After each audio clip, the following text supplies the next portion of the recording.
그럼 사례로 한번 살펴볼까요? 네, 위반 확인, 형사처벌 대상. 법에서 1일 연장 근로 시간을 제한하고 있지 않다 보니까 일 단위로 이렇게 극심한 장시간 근로가 이루어질 수도 있어서 근로자 건강권에 대한 우려도 좀 있는 상황입니다. 안녕하세요, 배수롱 노무사입니다. 네, 저는 서혜준 노무사입니다. 오늘은 어떤 이야기를 좀 해볼까요? 오늘은 연장근로 제한 판단 기준에 대해서 얘기를 해보려고 합니다. 안 그래도 작년 대법원 판례 이후에 고용노동부 행정에서까지 변경이 됐는데 아직 숙지가 안 된 사업장도 많이 있는 것 같더라고요. 연장근로 제한 위반 기준과 관련한 대법원 판례는 이전 유튜브에서도 다뤘던 적이 있는데요.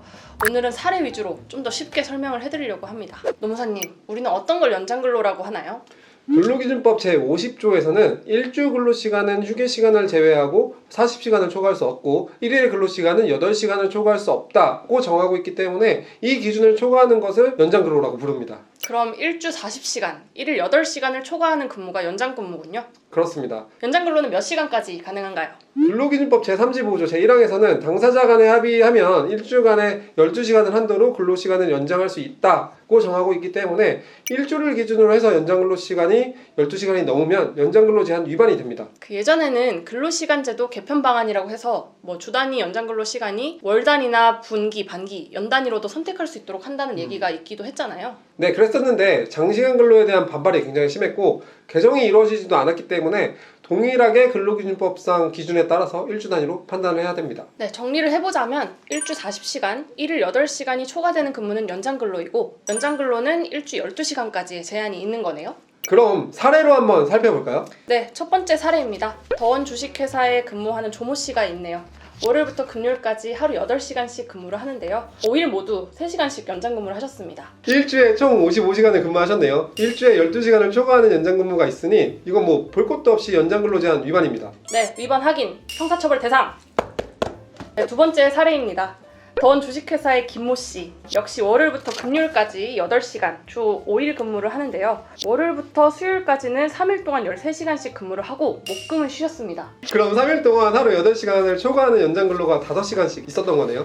네, 3일 동안 연장근무가 15시간이었던 거죠. 이것도 위반이죠? 과거에는 연장근무 제한으로 위반으로 봤는데 지금은 아닙니다. 왜죠? 대법원에서는 1일 8시간을 초과한 연장근로의 합이 일주간 12시간을 초과하더라도 총 근로시간 중 법정 근로시간인 40시간을 제외한 시간이 12시간을 초과하지 않는다면 법 위반으로 볼 수 없다고 봤습니다. 그럼 김모 씨의 경우에는 하루 8시간을 초과한 연장근로시간의 합은 15시간이지만 일주 총 근로시간이 39시간이기 때문에 일주 12시간 초과로 보지는 않는 거군요. 그렇습니다. 하지만 여기서 꼭 기억하셔야 되는 부분이 있습니다. 근로기준법상 연장근로 제한 위반은 아니지만 1일 8시간을 초과한 15시간에 대한 연장근로 수당은 기존처럼 당연히 지급해야 된다는 사실 가산수당은 별도로 지급이 돼야 되는 거네요. 맞습니다. 마지막 사례 한번 주시죠. 네, 이분은 조금 극단적인 케이스긴 합니다. 더원 주식회사의 강모 씨 역시 동일하게 주 5일 8시간씩 근무를 하는 분인데요. 이 주에는 수요일이 마감인 업무가 있었나 봐요. 월요일, 화요일은 20시간 근무를 하고 수요일에는 8시간 근무만 하고 퇴근하였습니다.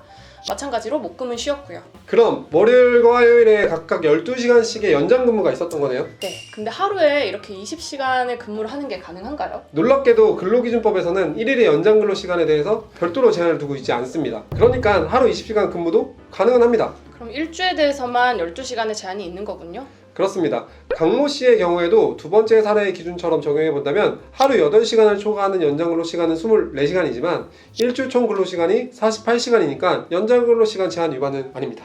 그럼 연장 근로 제한 위반은 아니지만 1일 8시간을 초과한 24시간 근무에 대한 수당은 별도로 지급을 해야 한다는 거죠? 맞습니다. 네, 결과적으로 사업장에서는 대법원 판결과 고용노동부 행정해석에 따라 일주에 12시간을 초과하지 않는 범위 내에서 근로시간을 좀 더 유연하게 관리를 하는 게 가능해졌겠네요. 그렇죠. 그런데 아까 말씀드린 것처럼 법에서 1일 연장 근로 시간을 제한하고 있지 않다 보니까 일 단위로 이렇게 극심한 장시간 근로가 이루어질 수도 있어서 근로자 건강권에 대한 우려도 좀 있는 상황입니다. 네, 근로시간을 유연하게 관리를 하시되 또 너무 일 단위의 장시간 근로가 관행화되지 않도록 좀 유의를 해야겠습니다. 네, 오늘은 일주 연장 근로시간 위반 여부 판단에 대한 대법원 판례와 고용노동부 행정해석을 사례를 통해 알아보는 시간을 가졌습니다. 네, 변경된 판례에도 불구하고 우리 사업장은 연장 근로 제한 위반을 피할 수 없을 것 같다라고 하신다면 다른 탄력적 근로시간제나 선택적 근로시간제 같은 유연근무제도 활용해 보실 수 있으니까요. 도움이 필요하신 경우에 언제든 연락 주시기 바랍니다. 감사합니다. 안녕.